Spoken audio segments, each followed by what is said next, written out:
Designer হইতে গেলে ট্যালেন্টের থেকে বেশি দরকার কনসিস্টেন্সি।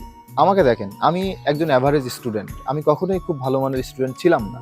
কিন্তু তারপরেও আমি প্রায় 7 ইয়ার্সের মতো ইউআই ইউএক্স ডিজাইনার হিসাবে কাজ করছি। এর আগে আমি ডেভেলপমেন্ট নিয়ে কাজ করেছি। সো ট্যালেন্টের থেকে আপনার কনসিস্টেন্সির উপরে বেশি গুরুত্ব দেওয়া উচিত। যে যত বেশি কনসিস্টেন্সি মেনটেন করে, প্রতিনিয়ত ডিজাইন নিয়ে রিসার্চ করে, ডিজাইন নিয়ে কাজ করে, তার এই ডিজাইনের প্রতি যে ভালোবাসা এবং ভালো লাগা এবং এক্সপিরিয়েন্স, এটা ডে টু ডে বাড়তেই থাকবে। সো আপনারা যারা ভয় পাচ্ছেন, ভয় না পেয়ে শুরু করাটাই সবথেকে চ্যালেঞ্জিং ব্যাপার।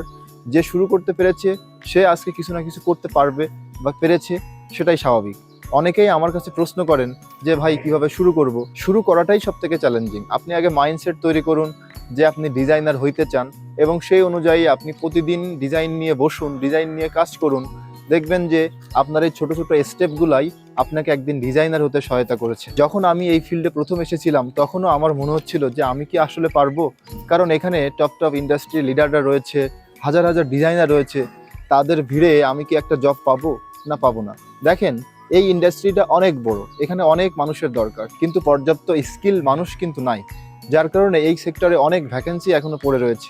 আপনি দেখবেন হাজার হাজার জব অফার রয়েছে লিঙ্কডইনে, বিটি জবসে।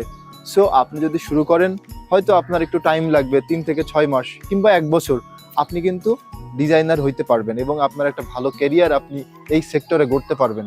ডিজাইনার হতে আপনার যেটা দরকার সেটা হচ্ছে কনসিস্টেন্সি মেনটেন করে প্রতিদিন কিছু না কিছু শেখা। সো এই কাজটাই আপনারা করেন, দেখবেন যে আপনারাও ডিজাইনার হতে পারবেন। সো ভাই শুরু করেন, শুরু করলেই পারবেন।